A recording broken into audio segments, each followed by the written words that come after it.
Hello मेरे प्यारे बच्चों, आशा करता हूं आप लोग सब बढ़िया होंगे। तो इस वीडियो में हम लोग आईसीएसई फिजिक्स क्लास 10 से कंसाइंस फिजिक्स के refraction of light at plane surfaces continue करने वाले हैं। तो चलिए बिना टाइम वेस्ट किए स्टार्ट करते हैं। तो जो सबसे पहला टॉपिक है हमारा वो है principal of reversibility of light. Reversibility of light ये क्या कहता है, ये प्रिंसिपल क्या कहता है हमें कि व्हेन अ रे of light passes from a medium to another medium, then the path of light ray is reversible. Then the path of light ray is reversible. मैं क्या कहना मान रहा हूं, एक डायग्राम से समझते हैं। देखिए, मान लो कि ये एक मीडियम 1 है और ये आपका दूसरा मीडियम है, मीडियम 2। ये सरफेस ऑफ सेपरेशन है एसएस डैश, ठीक है, जो इस मीडियम को इस मीडियम से सेपरेट करता है। मान लो कोई पॉइंट ओ है, यहां पे एक नॉर्मल बना दो आप, ठीक है। अब एक रे ऑफ लाइट इंसिडेंट करते हैं ऑब्लिकली एट ओ। अब आफ्टर क्या होगा कि अ portion of light will be reflected and a portion of light will B refracted. तो रिफ्रैक्टेड लाइट पे हम कंसर्न है। तो क्या होगा कि रे ऑफ लाइट को ऐसे जाना चाहिए था, ऐसे जाना चाहिए था। मान लो ये रेयरर मीडियम है और ये डेंसर मीडियम है, तो रे ऑफ लाइट क्या होगा, ऐसे जाना चाहिए था, लेकिन वो टुवर्ड्स द नॉर्मल बेंड करेगा, मतलब उसका पाथ ये हो जाएगा। इसको हम लोग एंगल ऑफ डेविएशन बोलते हैं। इस एंगल को, ठीक है, जो नॉर्मल और इंसिडेंट रे के बीच में है उसे आप एंगल ऑफ इंसिडेंस बोलेंगे, और इस एंगल को BON डैश, जो कि रिफ्रैक्टेड रे और नॉर्मल के बीच में, उसे आप एंगल ऑफ रिफ्रैक्शन बोलेंगे। R से डिनोट कर रहे हैं। और हमारा लॉज ऑफ रिफ्रैक्शन क्या कहता है कि refractive index of the second medium with respect to the first medium is sine of I by sine of R। ये मेरा लॉज ऑफ रिफ्लेक्शन है कि नहीं? सेकेंड लॉ ऑफ रिफ्लेक्शन यही था मेरा। अब principal of reversibility of light बोलता है कि द पाथ ऑफ लाइट रे इज रिवर्सिबल। मतलब अगर हम यहां पे क्या किए, मीडियम 1 से मीडियम 2 गए, अगर रे ऑफ लाइट को BO पाथ में हम ट्रैवल कराए, मतलब मीडियम 2 से मीडियम 1 में BO पाथ में ट्रैवल कराए, समझ रहे हो? तो BO पाथ में हम लोग ट्रैवल कराए तो आफ्टर रिफ्रैक्शन जो उसका रे ऑफ लाइट का जो पाथ होगा वो OA ही होगा, OA ही होगा, कोई दूसरा पाथ उसका नहीं होगा। समझ लो, मतलब कि ये when the ray of light is traveling from medium 2 to medium 1, समझो बात को, तो वहां पे ये जो R है वो एंगल ऑफ इंसिडेंस हो जाएगा। मेरा एंगल ऑफ इंसिडेंस क्या होगा, R, और ये जो I था, बिकॉज ये इंसिडेंट रे हो जाएगा ना मेरा, और ये रिफ्रैक्टेड रे है कि नहीं, और ये मेरा एंगल ऑफ रिफ्रैक्शन हो जाएगा। एंगल ऑफ रिफ्रैक्शन क्या होगा, एंगल ऑफ रिफ्रैक्शन हो जाएगा I। तो refractive index of the first medium with respect to the second medium वो क्या होगा भाई, वो होगा sine of angle of incidence, मतलब sine R by sine of angle of refraction which is sine I in this case, है कि नहीं? अब ऐसे करो, इन दोनों को मल्टीप्लाई कर दो, तो μ21 refractive index of second medium with respect to first medium multiplied by first medium with respect to second medium, इन दोनों को मल्टीप्लाई करोगे, देखो ध्यान से 1 मिलेगा।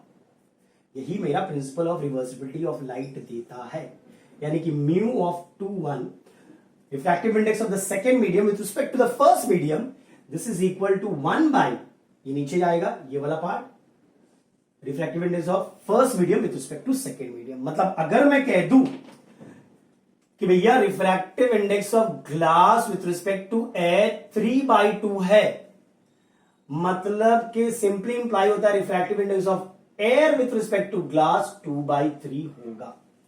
यही मेरा principle of reversibility of light देता है कि path of ray of light when it travels from one medium to another medium is reversible।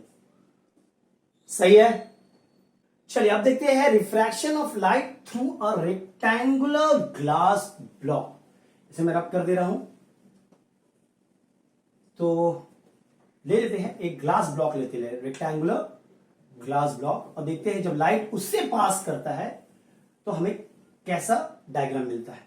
देखो मान लो कि ये आपका एक रेक्टेंगुलर ग्लास ब्लॉक है ए बी सी डी, ठीक है, और एक रे ऑफ लाइट इंसिडेंट है, सपोज ई ओ। ये रे ऑफ लाइट इंसिडेंट है ऑब्लिकली ऑन ए बी। तो ओ पे अगर एक तुम परपेंडिकुलर बनाओगे जिसे हम नॉर्मल कहते हैं एन एन डैश, तो ये एंगल ऑफ इंसिडेंस होगा। अब क्योंकि रे ऑफ लाइट ये एयर है और ये ग्लास है, रेयर टू डेंसर जा रहा है, उसे जाना तो चाहिए था इस पाथ में, जाना तो चाहिए था इस पाथ में, लेकिन वो क्या करेगा, वो थोड़ा सा डेविएट होगा, it will move towards the normal.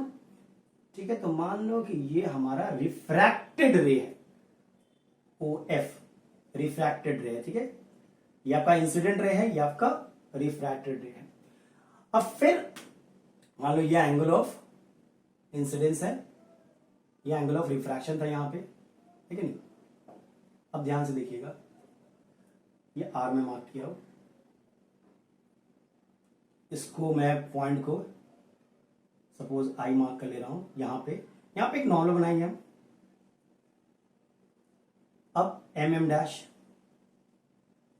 ठीक है, अब समझो बात को, N N dash M M dash तो पैरेलल है कि नहीं, तो ये वाला एंगल और ये वाला एंगल तो इक्वल हो जाएगा। अगर ये आर है तो ये भी आर ही होगा, जैसा ना ऑल्टरनेट एंगल, बिकॉज ये लाइन एन एन डैश और एम एम डैश तो पैरेलल है, तो ये वाला एंगल तो इक्वल होगा ना। अब फिर से समझिए, ये रे ऑफ लाइट था, ठीक है, इस सी डी हो गया, यहां पे सी डी सरफेस में पड़ा है। अब यहां से ग्लास से वो एयर में जाएगा, जब ग्लास से एयर में जाएगा तो क्या हुआ, it will bend away from the normal, उससे ऐसे जाना चाहिए था, but it will bend away from the normal, it will bend away from the normal, yes और नो।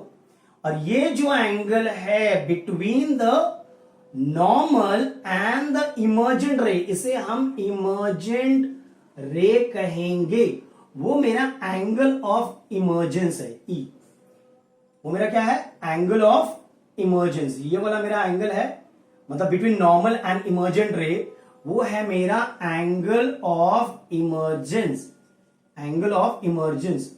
और principle of reversibility of light के हिसाब से यहां समझो, जब ये एंगल ऑफ रिफ्रैक्शन इंसिडेंस था, तो ये मेरा एंगल ऑफ रिफ्रैक्शन जो था, जो यहां पे मैंने ई से मार्क किया है कि नहीं। अब आर, ये वाला एंगल इक्वल है ना, तो जब ये वाला एंगल था एंगल ऑफ रिफ्रैक्शन, तो एंगल ऑफ इंसिडेंस ये था।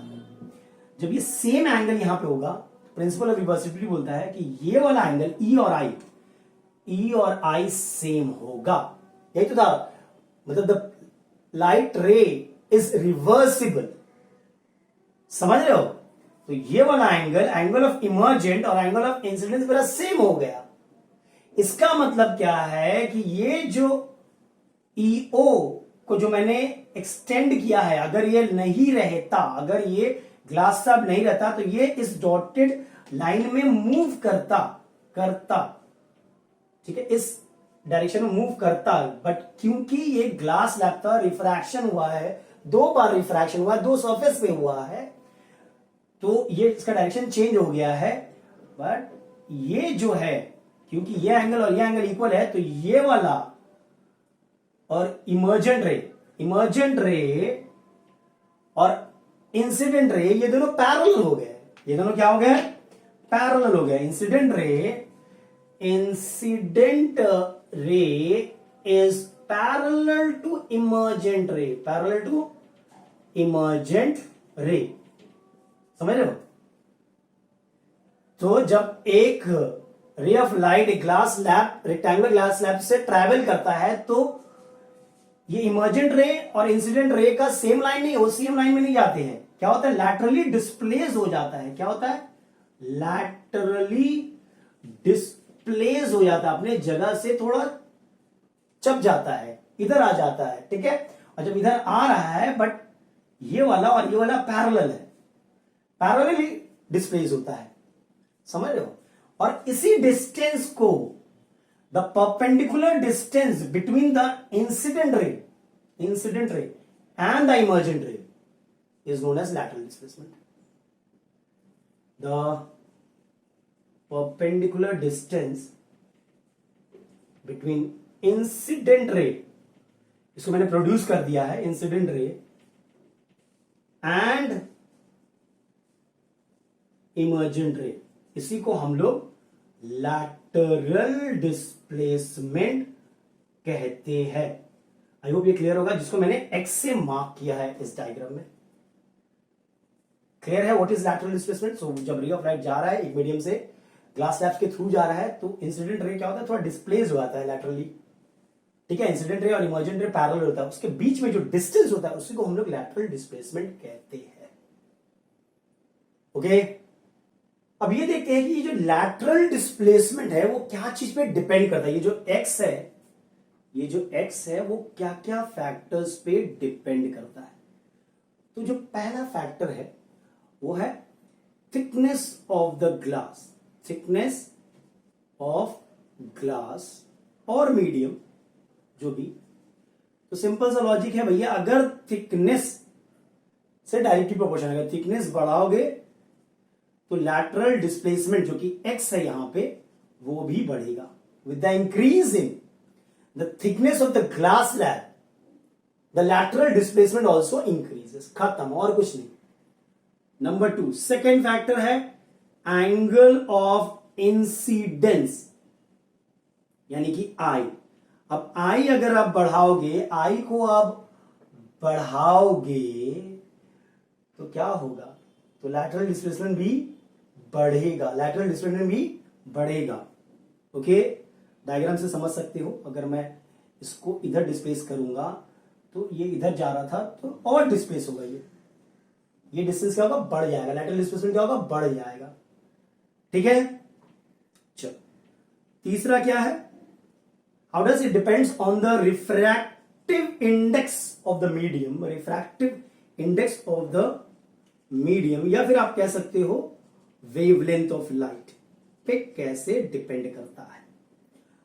अब इसको समझिए ध्यान से, देखिए, with the increase in the refractive index of the medium, with the increase in the refractive index of the medium, the lateral displacement increases, the lateral displacement increases। अगर आप म्यू को बढ़ाइएगा मीडियम के तो लैटरल डिस्प्लेसमेंट में increase होगा। And since हमें पता है कि with the increase in refractive index, the wavelength of the light decreases, the wavelength of the light decreases। अगर म्यू इंक्रीज करोगे आप, ठीक है, तो वेवलेंथ डिक्रीज होगा, वेवलेंथ डिक्रीज होगा। अब देखो विबजियोर समझो, विबजियोर, जैसे जैसे हम इधर जाते हैं वेवलेंथ क्या होता है? इंक्रीज होता है। जैसे जैसे हम इधर जाते हैं विबजियोर रेड, जैसे जैसे हम इधर जाते हैं विबजियोर में वायलेट से रेड, तो वेवलेंथ क्या होता है? Wavelength of light increases. मतलब lateral displacement for violet light will be more as compare to the lateral displacement for red light. समझ लो, यही रिलेशनशिप है। Lateral displacement for violet light in a medium is more as compared to lateral displacement for the red light in that medium. Why? Because violet light का जो wavelength होता है वो कम होता है, समझ रहे हो? इसी कारण। चलिए, ये तो था factors on which the lateral displacement depends. इस वीडियो को बहुत शॉर्ट रखते हैं, यहीं तक रखते हैं। नेक्स्ट वीडियो में इसके बाकी सब चीजों को देखेंगे। Till then take care and be safe. और अगर वीडियो पसंद आया तो लाइक शेयर और सब्सक्राइब जरूर करें।